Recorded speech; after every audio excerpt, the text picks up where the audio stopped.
What's up, everyone? It's Boy Histeki back in with a new video. As you can see, the real quality looks so much better. I can already tell. I'm just looking at the little thing on the side here, but the guys, I say, you know what? It's time to invest in the actual camera. Cause using my phone, it's cool and all, but and these cameras on iPhones and everything are like amazing cameras, and they'll always be really good cameras. But at the end of the day, nothing beats the quality of a classic, and this is a not DSLR, but this is a mirrorless phone, and nothing beats a classic mirrorless or DSLR camera system. So this is the Canon EOS M50. This is one of the most recommended cameras for starting out YouTubers who don't want to use the phone anymore and want to bump up the game a little bit. So I say, you know what, let's check it out. It was pretty cheap for camera wise. The cameras were costing like $2,000 for the top quality, but this was pretty much cheap.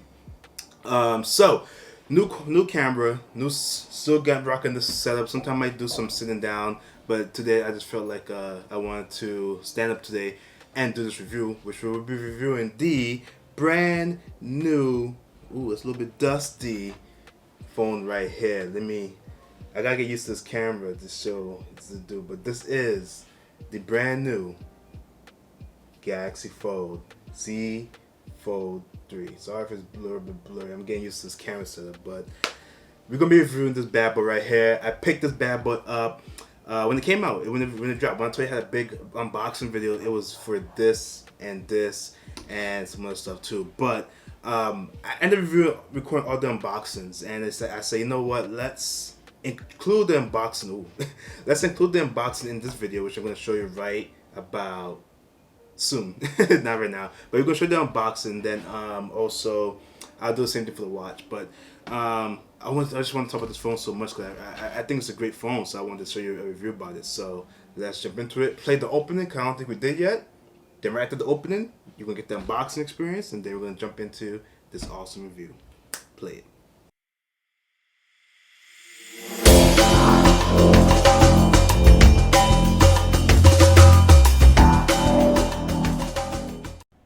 Alright everyone, so welcome back to the video, and this is going to be the unboxing portion of this video. This is something new, I never did this before, so I recorded this unboxing about when I got the phone, so you just see my hands moving, so I'll say no, let me do this. So in this unboxing you're going to see here the actual Galaxy Z Fold 3 along with a case from, I believe it's from V something design, and then the flip cover with the S Pen, and right here we have the famous Galaxy Z Fold 3 5G. We won't be unboxing that first though. We're going to get to the accessories that we picked up with it. So we also got the flip cover pen, and you'll see my thoughts on the pen later in this review. And we also have, this is from VRS Design.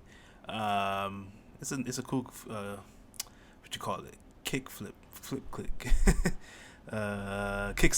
kickstand case. That's what we call those things. Alright, so you see it here. You see me forcing to rip this thing open, and we're just gonna show you quickly. So inside it you get some papers, manuals, nothing major. Instructions how to put them on. You also get stickers. So they have like not stickers but tape. So they have like double-sided tape. So if you want to tape the case of your phone, I did not recommend doing this, especially if you're gonna be someone who's gonna be switching out your case fairly often. Use it that leaves some type of residue. So don't do it. Even Samsung has it too in their phones. I just can't recommend. I mean, you can take it off because it's gonna look stupid if you had a little tab thingy, but I don't know. I guess it sort of doesn't slide off, but like it should be fine. At least my opinion. But that's just my opinion. So don't quote me on that. And then something happens to your phone, you get upset at me because it's most likely not my fault. Alright. So like see there, it's a kickstand. So that's good when you want to watch content, something like that. So that's why I got it. It's also pretty freaking durable to be just sort of like a kickstand, regular cheap case. It's like thick borders, the things that blocks the screen. I don't know what you want to call those things. That's a tape thing right there. I don't see why it's included, but it is. So this is the Z cover flip. So yeah, this one, it's an interesting case. It gets you the S Pen. It gives you a place to put the S Pen, which, at the end of the day is what we're looking for, right? But there are some caveats. You'll see more in the review of the device in this video, but there's just some stuff that I just don't like. But anyway, here's the unboxing experience of this case, and see, yep, that's the S Pen right there. Put it down. That's the case right there. And it goes. You snap it in. You also get extra pen tips and stuff like that, which is also a nice addition. And it is, yeah, and that supposed to slide off. I couldn't slide it off for some reason. I don't know how to slide it off, but it does slide off. So Samsung, make more cases. They should sell the pen with the sliding part, and then you can slide it to different cases. That is the way you do it. That's how you get people involved to want to buy the S Pen. That's just my opinion though. But it's my opinion. It might be completely wrong. Okay, that's the pen. So like it pushes in. We click it in. So pretty dope pen. So if you're someone who's looking to use the S Pen user or coming from a Galaxy Fold, definitely pick up the S Pen. At the end of the day, it is gonna be fantastic. So now we're gonna get into the actual unboxing of the actual device everyone wants to see, the Galaxy Z Fold 3. You see me struggling here to rip off the tape. We get to it though, and we're gonna stick it right on the top right back there because we know why not. And then we also have the taking off of the second sticker, which we will do right about now. Okay, all right, and then I'm just gonna open up this bad boy right here, and there you see it. There you see it. That is the Galaxy Z Fold 3 in the flesh from those brand new plastic on it still. Amazing. Look at it. It's like it's something about opening up a new phone for the first time that's just like an experience like no other. Truly, truly, truly. So that's it right there. And so I was gonna show you a little bit more, but you'll see a little bit more of the device in the actual review. But that is the Galaxy Z Fold 3, and it is one beautiful device. All right, we are back, and yes, let's start this review. So you just saw the unboxing, and I hope you enjoyed that little quick unboxing, little voiceover, whatever it was. You'll find out, but I don't know yet. I didn't edit it yet, but you'll see. I have as always for my reviews now. I have my iPad on the side. I have this cool new like stand.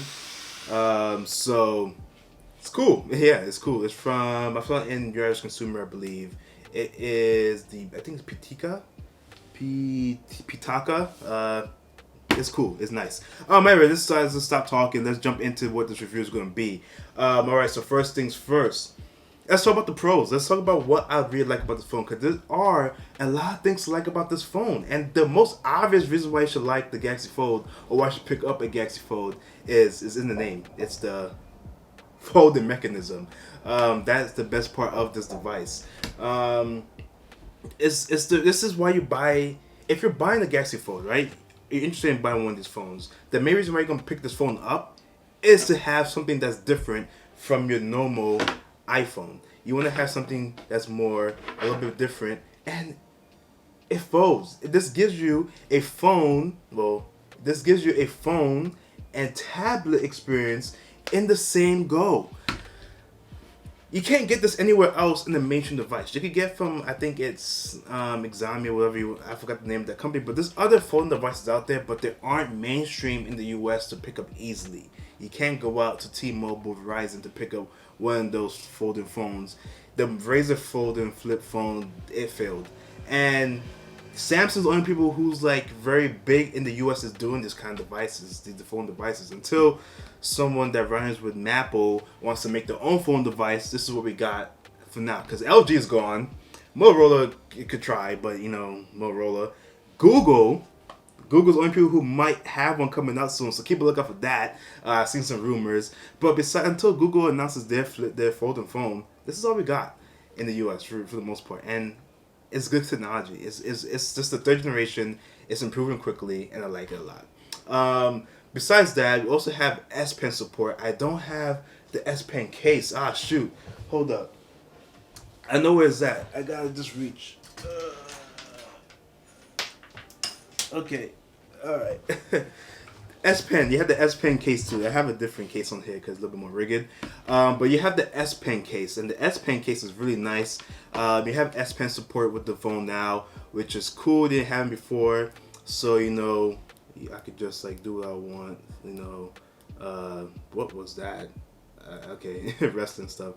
So yeah, it's pretty cool. The S Pen support is pretty cool to have. What I do hate about the S Pen case is this case. The case this is not magnetic, so it doesn't like keep it shut. It flaps open. It's pretty annoying. So until someone makes a case that has like a harder shell like this, a kickstand, and S Pen support to put the S Pen in, that'd be dope. Of course, I would wish Samsung to put the pen inside the phone itself. I'm sure there's a reason why they didn't do it, but figure it out. you're a tech company. I'm sure you can. But yeah, S Pen support is definitely a pro. Two more other pluses. The biggest one is the inside display. It is huge. I forgot the actual size of the display. That's really bad of me. But it's a huge, nice display. It looks great when you're watching content, when you're watching YouTube videos, when you have anything bright on it. It looks amazing. It looks really awesome. To the phone screen, the inside screen, and it looks cool. It's also 120 hertz on both inside and outside, which is pretty dope. Once you go 120 hertz, you really cannot go back because 120 hertz is just amazing. I'm telling you now, 120 hertz is amazing. You can't go back once you're there. You really can't. Like Apple, I'm keep mentioning Apple because my phone's right here, but if the iPhone 13 don't have 120 hertz, then you're gonna have an issue. It really are. So those are the main the main four pros I have. Most of the sound is really good too. Like I said, the speakers are great. It looks great, and we get into like the cameras and stuff in a bit because those are not pros for me.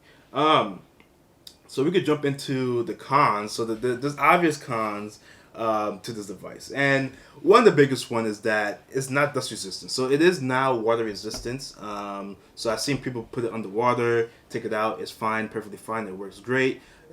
So I think it's something where like inside the phone is like waterproof, the pieces inside like the actual components or like some type of coating, because I think water can still get through here. I don't know any accuracy, but if it's not, because it's not dust resistance, and dust could definitely get into the hinge, get under your display, and once you get dust on the display or on the hinge, your device is probably going to be gone in a few months or years. So that's not something that's really want. So that's definitely a big con, is that it's not dust resistance. Hopefully in the future they can make it dust resistance. I don't know how they could do that, how they could seal that off, but hopefully they figure it out.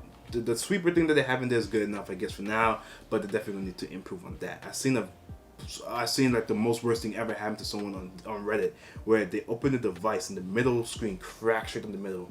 And I don't know why that happened, but it could have been possible that dust got into it. I don't know. Like, it's possible.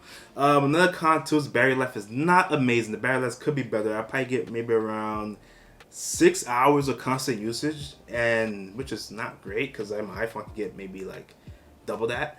And the S20 Ultra that I had before, you probably get double that too. So it's not the best in terms of battery life. But if you have it like on standby mode, it lasts you for like a day or so. But if you're using it constantly, which most people will, since this is my second device, it lasts me a little bit longer than usual. But if I'm using this all the time, all day long, it's going to die pretty quickly, and it's going to need to go onto a charger. It does have wireless charging, which is a good plus. And then my third con is just the narrow display. It's not bad. Like, it's really not bad. But it's so narrow, and it's like typing on here is horrible. It's a horrible typing experience because I have small thumbs, but it's still bad for me. And watching content on here like YouTube or something like that doesn't look great either, in my opinion, because it's so small. The aspect ratio is just weird, and like even playing some games on there is just the aspect ratio just like not great, and it's a little bit tall too. So if you're like trying to one-hand it, it's not really possible, and it does become a pretty solid, hefty phone in your hand, which is also might be a con for some people. But especially when you have like a big case in it like this, then yeah. And then the last con, the biggest con of all, is the price. It costs $18,000. Whoa, sorry. Woo!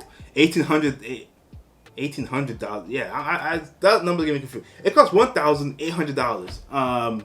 And that's almost $2,000 for a smartphone. That's a lot of money. You could get a iMac for cheaper. Okay, you can get an iPad for cheaper. All right, you can get an S Tab for cheaper. But of course, for new technology, you're paying for the experience. You're paying for the new technology that's in it. So it makes sense why it costs so much. Hopefully, one day they bring the cost all the way down to something cheaper. But until we get to that point in time, the price is not terrible, but it could be definitely be better. If you can get a really good trade-in deal, then get it. Then like good. If you can't get a good trade-in deal, then think twice before buying this phone. Because at the end of the day, it is $2,000 for what is essentially an experimental phone. Because things can go wrong in the device like this. So if you're careful, if you like, it's not the most durable. You know what I'm saying? So be careful purchasing that. Another quick plus that I have is that the fingerprint scanner is so fast. Like, let me see. Oh. It's so quick. It's probably the fastest I've seen. Way faster than those under display fingerprint sensors. I always prefer to have an actual button. I think more people should switch back to that. But hey. Alright, so finally we're going to get into the mix, and this is two things that I'm mixed about, and they're both actually camera related. So the first one is the camera around the back. You know, it's the same as the Z Fold 2, I believe, but it's like your standard camera array. It's not terrible, it's still going to take good pictures, it's still going to take good pictures, still going to take good videos, but it's not like the S21 Ultra. You don't get the whole full suite of like the new upgrades, new sensors, all that stuff. You're not gonna get it with this device, which does suck. I would assume maybe in the 4th generation they'll fix that, but you know, we'll see. I think 4th generation could be a really big device. I think we could see a better upgraded camera system. I think we might see hopefully S Pen integration, but you know, they might be making a ton of money off of this, so it might not. And hopefully a bigger front-facing display to make it the size of an actual phone. So that way, the inside screen is even bigger. Samsung, come on. But yeah, and then also besides that of the mixed feelings on that camera display, the in-display camera, they could see, not see. Let's see, you might be able to see it, but the in-display camera, it's not good. It's not good. The quality is not good at all. So if you're using the actual camera for like quality reasons, it does not look good. Do not take selfies on there and put on Instagram or anything like that, because you're gonna regret it. People will flame you. But for the reason why it's there to give you a full like screen look, it looks good for that reason. It is a little pixelated still, so it kind of like, if you look at it directly, it's like, alright, who cares? But if you're not looking at it directly and kind of look away from it, it is cool to have like that full screen effect. I truly wonder how many people actually use the inside camera, so I wonder if it's even necessary. Because in my opinion, I would remove it, because you already have one here. So that's just my opinion. But I'm just one man, right? All right. So that's pretty much the review for the Galaxy Z Fold 3. Personally, I think this is a great device. I think if you're looking for something experimental, you want to be different, you want to be cool, don't want to be the same old. You know what I'm saying? And you have a device to trade in that you can get you a good amount of money off of or sell, pick it up. If you're buying this phone outright, you don't have anything to trade in, you just want to get the phone for yourself and that's it, and spend that money. If you got disposable cash, go for it. But if you don't, and you're like me, don't have that kind of money, do not just pick it up. Because I got this on the deal and it was the best. It was good to get the deal, and you get like the free watch and whatever, or a cheaper watch and cheaper headphones I have over there too. But if you're gonna just buy this outright, think twice, because there's a lot of money and I don't want you spending money that you don't need to spend. Okay, that's it for this review. So overall, I think it's a really cool phone. I think it's only gonna get better with time, and I think the 4th generation is gonna be really dope. I'm addicted to just like opening and closing, man. It's just so cool. It really is cool. So thanks for watching. I really do appreciate it for you checking in today, and that is it for this video review. I will also try to make a review on the watch and the headphones, or maybe instead of a review for the headphones, I might do a comparison to the Beats that I have, the Beats Buds Pro. I think that'd be a cool comparison video. So we think about that. And if you like the camera quality, if you like the quality, let me know, because I think it looks good. But we'll find out when I start editing it. But thanks for watching, appreciate it, and peace out, y'all. It's Boy His Tech here.